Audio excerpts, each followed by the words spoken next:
பாசிசத்தை வீழ்த்த இந்தியாவை காக்க ஸ்டாலின் அழைக்கிறேன். திமுக தலைவர் ஸ்டாலின் வெளியிட்ட மாசான வேட்பாளர் லிஸ்ட்.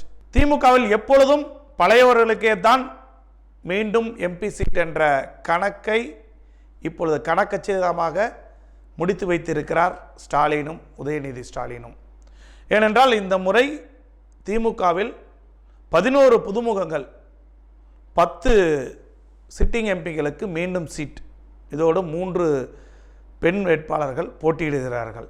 இதில் குறிப்பாக சிட்டிங் எம்பியாக இருக்கக்கூடிய ஒரு சிலருக்கு வாய்ப்பு மறுக்கப்பட்டு அந்த இடத்தில் புதுமுகங்கள் களமிறக்கப்பட்டிருக்கிறார்கள். வாய்ப்பு மறுக்கப்பட்ட சிட்டிங் எம்பிக்களும் அந்த இடத்தில் புதுமுகங்களுக்கு எப்படி கிடைத்தது அந்த வாய்ப்பு என்ற பின்னணி தகவல்களை இன்று விரிவாக பார்க்கலாம். கோவை தொகுதியில் கணபதி ராஜ்குமார் என்பவரை வேட்பாளராக திமுக தலைமை அறிவிக்கப்பட்டிருக்கிறது.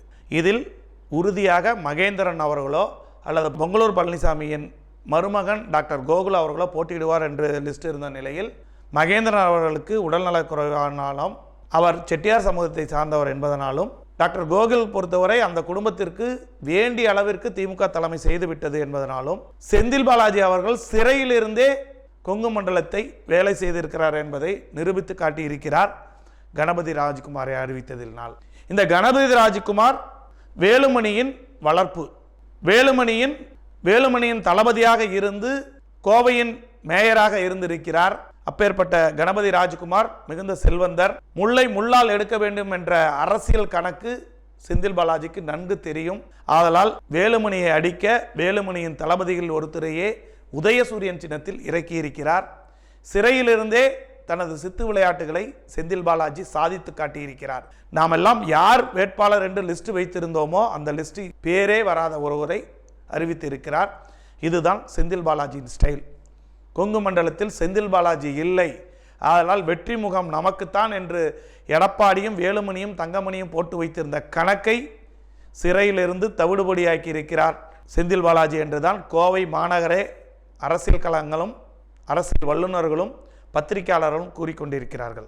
இவர் இப்பொழுது திமுகவின் கோவை மாநகர அவைத்தலைவராக இருக்கிறார். இவர் கொங்கு வேளாளர் கம்யூனிட்டி சார்ந்தவர்.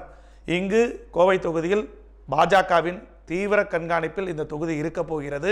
ஏனென்றால் பாஜக ஜெயிப்பதற்கு இந்த தொகுதி வாய்ப்பாக இருக்கும் என்றும், ஏன் அண்ணாமலையே இந்த தொகுதியில் போட்டியிட வாய்ப்பு இருப்பதாகவும், இது கண்டிப்பாக தாமரை மலர்ந்தே தீர வேண்டும் என்று அவர்கள் பணியாற்றக்கூடிய ஒரு தொகுதியாக இருக்கிறது. அதனால் இங்கு தனது வெற்றியை சிறையிலிருந்தே சாதித்து காட்ட வேண்டும் என்று கணபதி ராஜ்குமாரை செந்தில் பாலாஜி தலைமையிடம் பேசி அறிவிக்க செய்திருக்கிறார். மாநிலத்தை கெடுத்த அதிமுக, மாநிலத்தை கண்டுகொள்ளாத பாஜக, இந்த கள்ள கூட்டணியை மக்கள் அடையாளம் கண்டு கொண்டிருக்கிறார்கள். மக்கள் நலனே முக்கியம்னு செயல்பட்டு கொண்டிருக்கக்கூடிய நமது திராவிட மாடல் தமிழ்நாட்டு மக்களாகிய நீங்கள் துணை இருப்பது போல உண்மையான வளர்ச்சியை நமது நாடு காண ஒட்டுமொத்த இந்திய மக்களும் தயாராகிவிட்டார்கள். பாசிசத்தை வீழ்த்த இந்தியாவை காக்க ஸ்டாலின் அழைக்கிறேன்.